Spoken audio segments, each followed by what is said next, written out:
Hello friends, it's Dr. Avinash Sharma and you people are watching rest of the classes.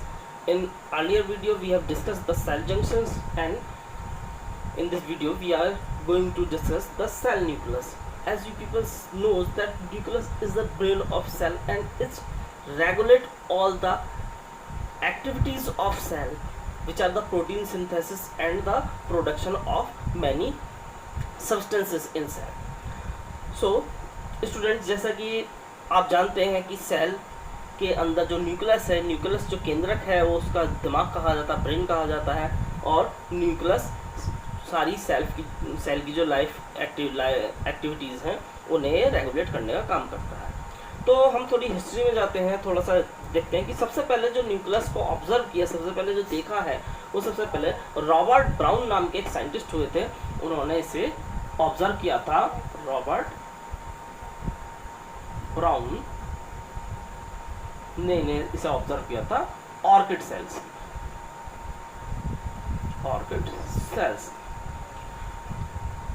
जो cell होती हैं वह यून्यूक्लिएट और nucleate दो प्रकार की हो सकती हैं।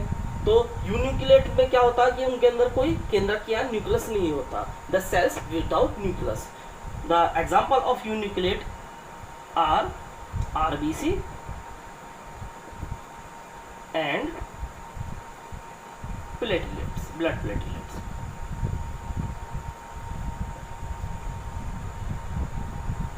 And in case of nucleate, they may be single nucleus, there may be binucleate, multinucleate also. Most of the cells has single nucleus, but binucleate, one nucleate. Most of the cells and binucleate yani cell has two nucleus. The example of this is paramecium, and third one is multinucleate.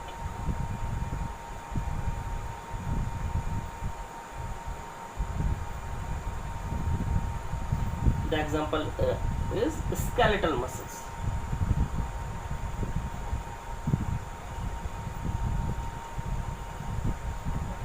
Skeletal muscles are the example of this. And after that we are going on the shape of nucleus. So the shape may be of different type. It may be round.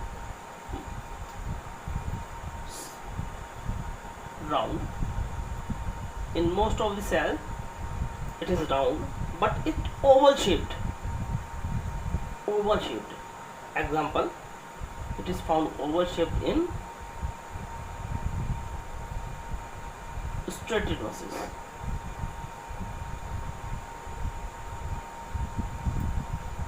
Striated muscles fibers has oval shaped nucleus, and it may be bilobed. In acidophils,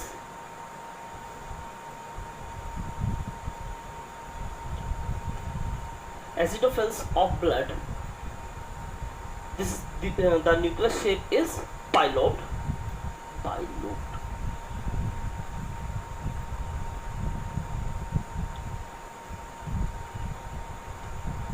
This is trilobed. In basophils,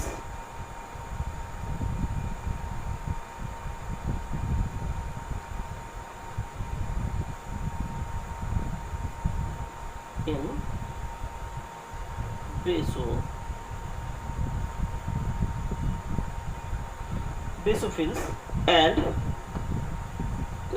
multilobed. There are numerous lobes. They are I think it is not covering in our video, so I am writing over here. Multilobed, numerous lobes. The nucleus has numerous lobes, more than 3 in neutrophils.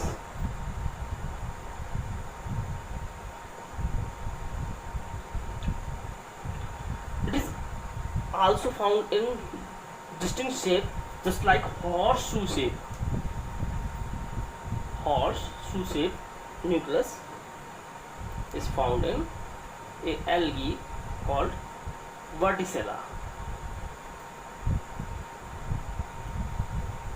Horseshoe shape.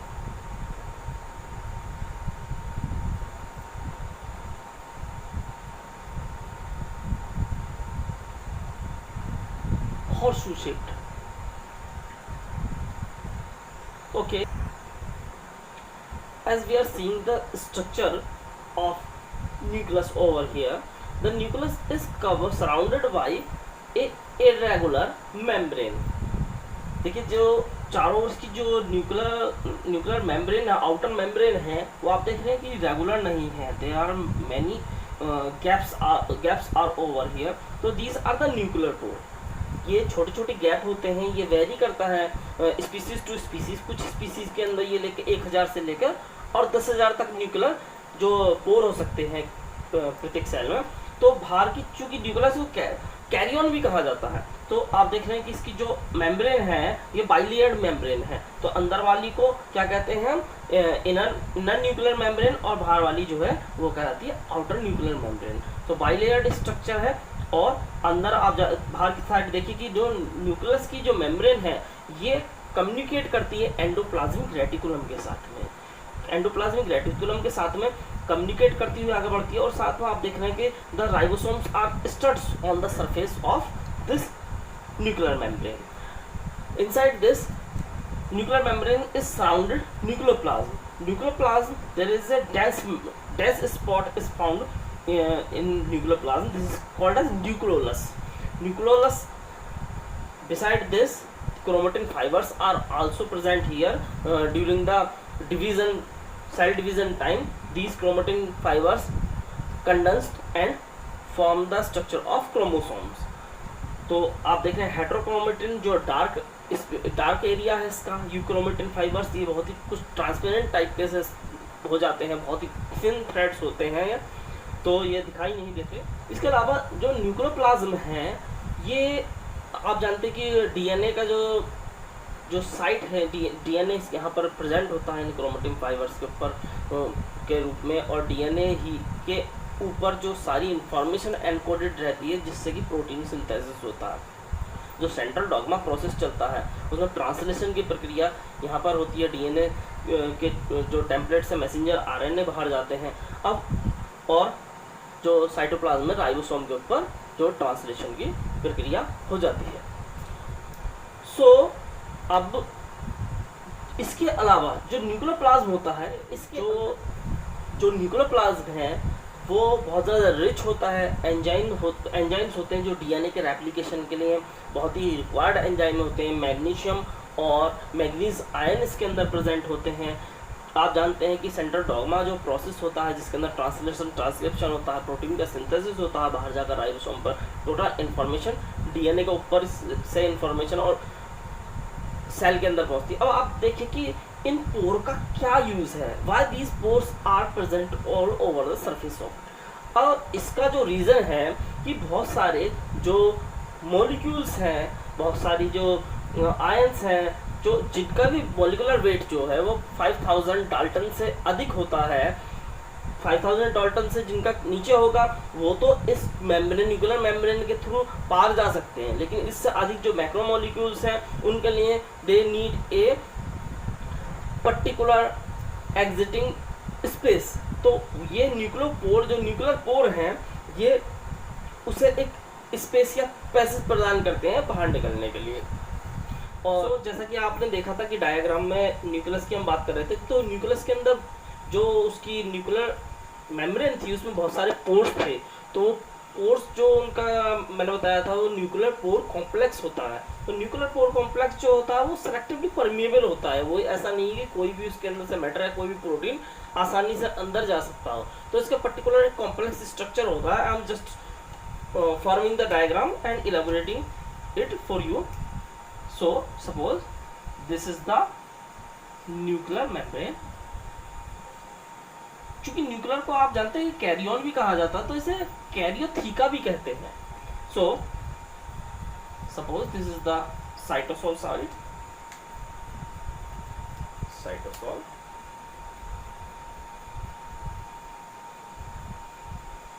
cytosol side, and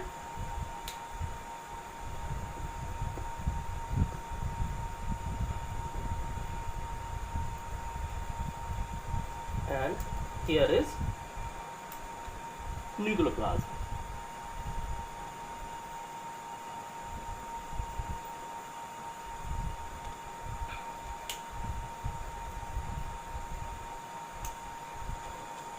Outer nuclear membrane, and this one is inner.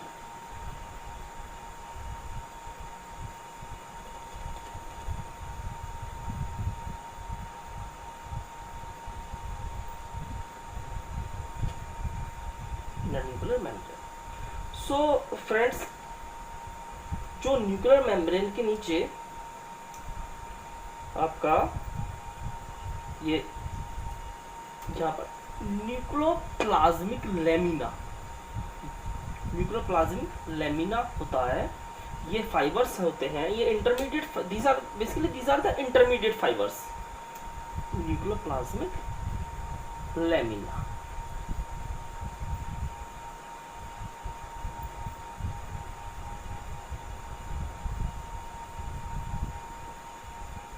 They're providing mechanical support to the nuclear membrane। और अब हम pore complex के ऊपर आ जाते हैं। तो pore complex में हम अंदर की साइड से शुरू करते हैं। यहाँ पर एक जो सबसे डिस्टल पार्ट होता है इसका, जो न्यूक्लियर प्लाज्म की ओर को, ये एक डिस्टल रिंग कहलाती है।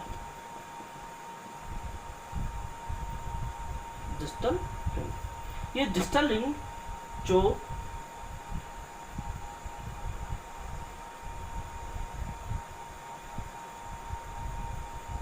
न्यूक्लियर फिलामेंट, ये न्यूक्लियर फिलामेंट्स हैं,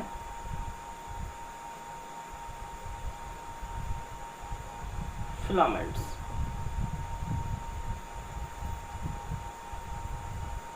न्यूक्लियर फिलामेंट्स के द्वारा ये अटैच होती है एक दूसरी रिंग से। इसे हम कहते हैं न्यूक्लियर रिंग। आप देख रहे हैं मैं पूरी गोल रिंग नहीं बना रहा हूँ, क्योंकि हमारे पास कोई 3D स्ट्रक्चर नहीं है अवेलेबल यहाँ पर, या 3D बोर्ड नहीं है, वरना ये सारा का सारा हौच पोच हो जाएगा। तो ये क्या है, ये न्यूक्लियर रिंग है। ये समझ लीजिए this is the longitudinal section of nuclear पोर।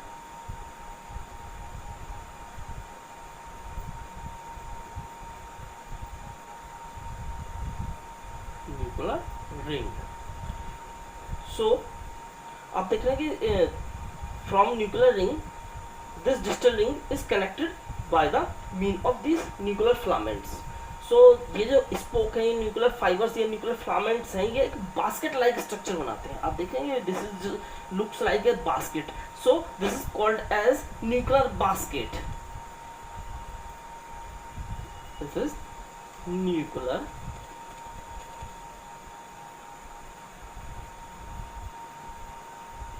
जैसे कि मैंने बताया आपको कि ये सिलेक्टिव परमेबल होता है। तो अब इनकी आवश्यकता क्यों है, what is the use of this nuclear pore complex.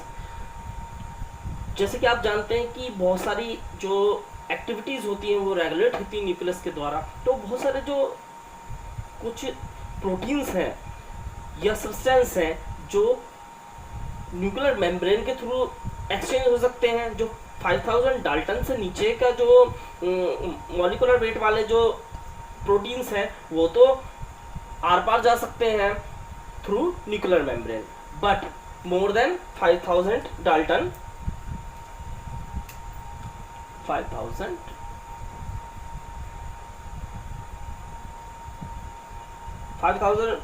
the molecules which are larger than 5000 dalton, they need a special arrangement for special passage or arrangement for them, and this is the part of this. In nuclear pore के द्वारा ही ये macromolecules अंदर से बाहर या बाहर से अंदर आ सकते हैं। After that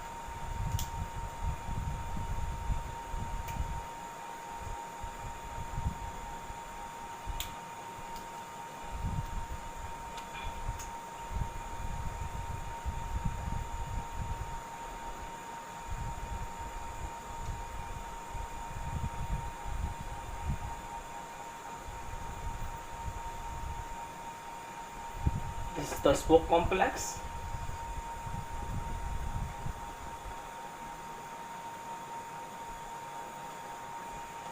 and outside this spoke complex there is a cytoplasmic ring.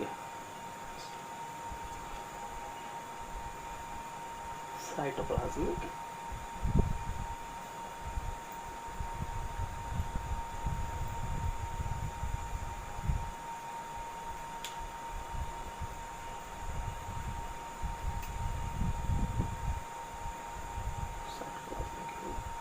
this is the cytoplasmic ring over here.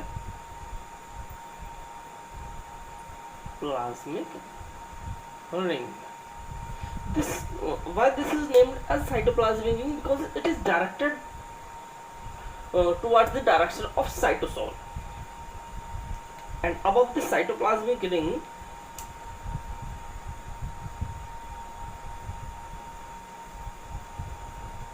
there are some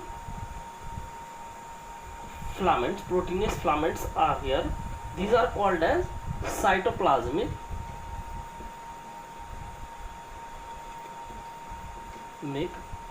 filaments. जो साइटोप्लाज्मिक फिलामेंट्स होते हैं इनका काम क्या होता है, ये इंटरएक्ट करते हैं जब भी जो एक्सटेंसिक और इंट्रिंसिक प्रोटीन, मैं आपको नेक्स्ट वीडियो में आपको बताऊंगा कि जो ये कॉम्प्लेक्स है इसके अंदर ट्रांसपोर्टेशन किस प्रकार से होता है, how the transport happen in this complex. तो ये उसके जो आपके इंट्रिंसिक प्रोटीन होते हैं, इंट्रिंसिक प्रोटीन के ऊपर एक न्यूक्लियर लोकलाइजिंग जो सिग्नल्स होते हैं उन सिग्नल्स को ये रीड करने का काम करते हैं, और तभी ये उन प्रोटीन्स को अलाउ करते हैं न्यूक्लियस के अंदर आने के लिए। और बीचों बीच यहाँ पर एक सेंट्रल चैनल होता है। This central channel is a just like a shaft.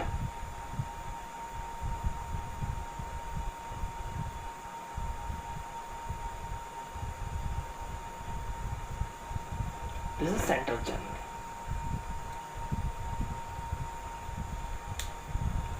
थोड़ा बड़ा हो गया, थोड़ा नीचे हो।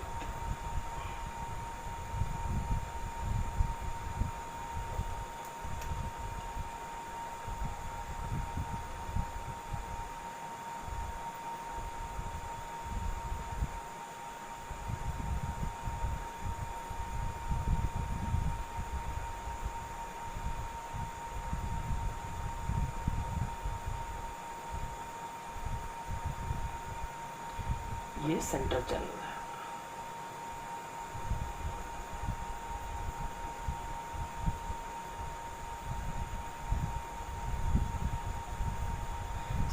सेंट्रल चैनल एक पैसेज देता है जो यहाँ पर ये फिलामेंट्स उसको जो न्यूक्लियर लोकलाइजेशन जो सिग्नल्स हैं उनको रीड करते हैं, और फिर जो इंट्रिंसिक प्रोटीन को अपने साथ में जो कार्गो प्रोटीन को लेकर आ रहा होता है, जिस प्रोटीन को अंदर पहुंचाना होता है, क्योंकि डायरेक्ट प्रोटीन इसमें परमिट नहीं हो सकता, उसके लिए कुछ स्पेसिफिक प्रोटीन्स होते हैं, intrinsic protein and extrinsic protein, जो अंदर से न्यूक्लियोप्लाज्म से बाहर साइटोसोल में ले जाने का काम करते हैं। एक्सट्रिंसिक प्रोटीन होते हैं जो साइटोसोल से अंदर लेकर आने का काम करते हैं, वो इंट्रिंसिक प्रोटीन होते हैं।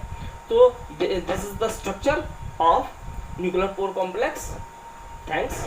I think you would find this video very beneficial for you. Like, subscribe and share. Bharat माता की जय।